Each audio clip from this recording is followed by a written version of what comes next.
Ce soir, Emmanuel, vous recevez l'ancienne ministre des Sports Chantal Jouanneau, qui est également sénatrice UDI de Paris. Et qui a également été en charge de l'écologie au sein du gouvernement. Bonsoir Chantal Jouanneau. Bonsoir.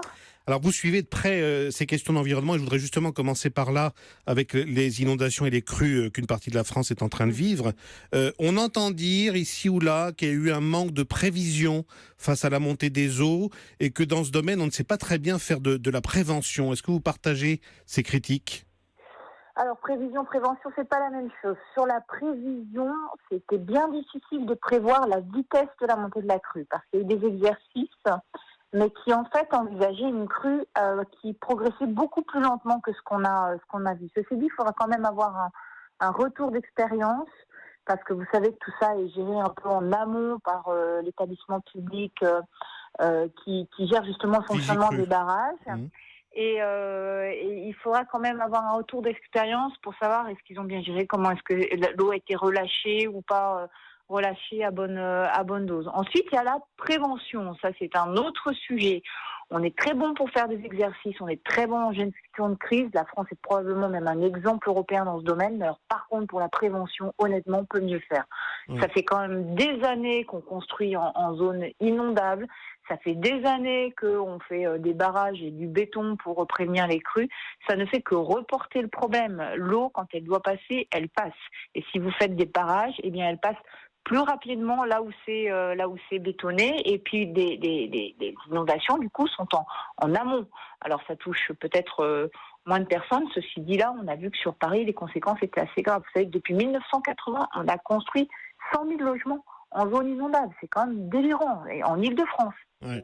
Et pour la Seine, on a parlé de ce malheureux capteur unique à Paris, au pied du pont d'Austerlitz, qui est tombé en panne pendant cette crise des eaux. Chantal Jouanneau, l'Euro donc débute dans 4 jours au Stade de France. Est-ce que vous avez des craintes que cette fête du football soit perturbée, soit pour des raisons sociales, soit pour des raisons sécuritaires ? Les deux. J'entendais le ministre, M. Canard, qui disait il y a aucune menace aujourd'hui spécifique sur l'euro et les fan zones. Enfin, faut pas nous prendre pour des idiots. On a reconduit l'état d'urgence une 3e fois. Si on a reconduit l'état d'urgence, c'est qu'il y a des menaces qui pèsent sur la France. Donc, sinon, il fallait pas reconduire l'état d'urgence.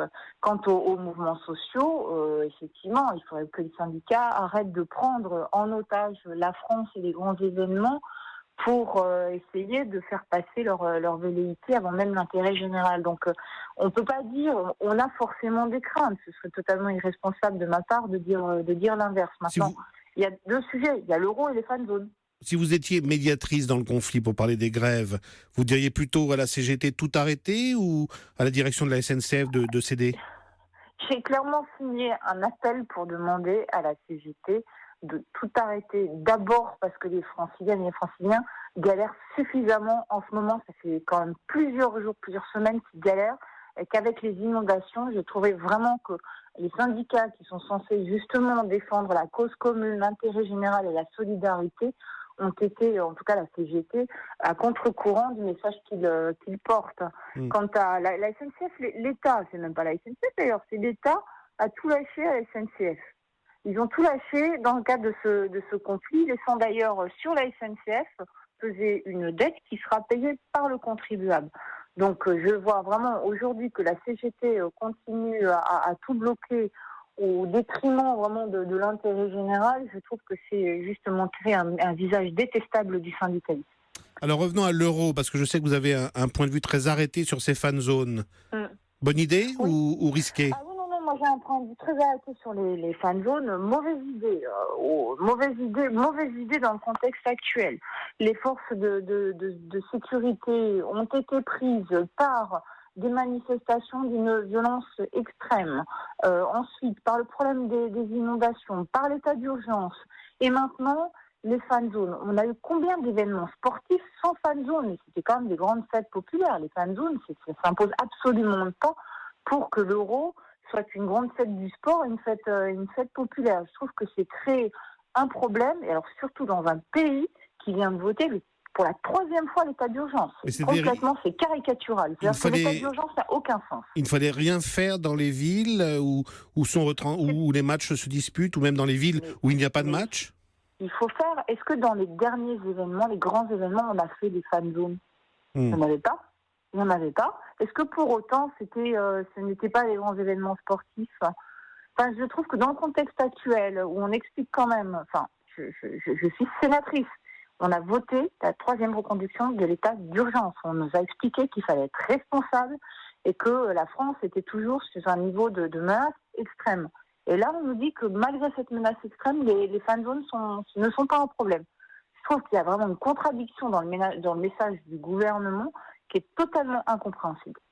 Alors, quand on parle de menaces terroristes, puisqu'on en parle beaucoup évidemment pour cet euro, on pense évidemment aux islamistes de Daesh.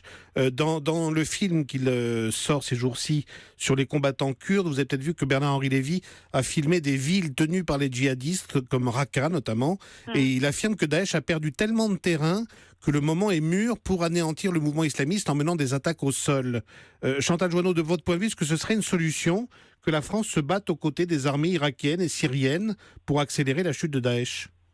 On a toujours dit, nous, qu'on devait être en soutien logistique, qu'il fallait qu'il y ait des attaques au sol, et que ces attaques, ça devait être d'abord le fruit d'une coalition régionale, parce qu'il ne faut pas donner caution à cette idée que c'est un conflit d'une partie du monde contre l'autre partie du monde. Si aujourd'hui, on peut abattre Daesh définitivement, faisons tout. Mais il y a Daesh, il y a en même temps... Faisons tout, c'est-à-dire allons au sol aussi. Alors, non, en tout cas, il faut qu'il y ait une coalition régionale et qu'on aide cette coalition régionale pour aller au sol. Mais n'oubliez pas qu'on parle en ce moment de Daesh, mais n'oublions pas qu'il y a Boko Haram aussi, qu'il y a AQMI aussi, qui sont extrêmement puissants. En Afrique. On coupe une tête, il y en a toujours une autre qui repousse. Donc nous, c'est un combat de longue haleine que nous devons mener contre ces mouvements extrêmes qui vraiment bafouent tous les droits minimums que nous reconnaissons dans notre pays. C'est vraiment un combat de longue haleine. Et c'est un combat que nous ne gagnerons qu'avec des puissances régionales locales. Je vous remercie, Chantal Jouanneau, d'être passée dans Europe Nuit.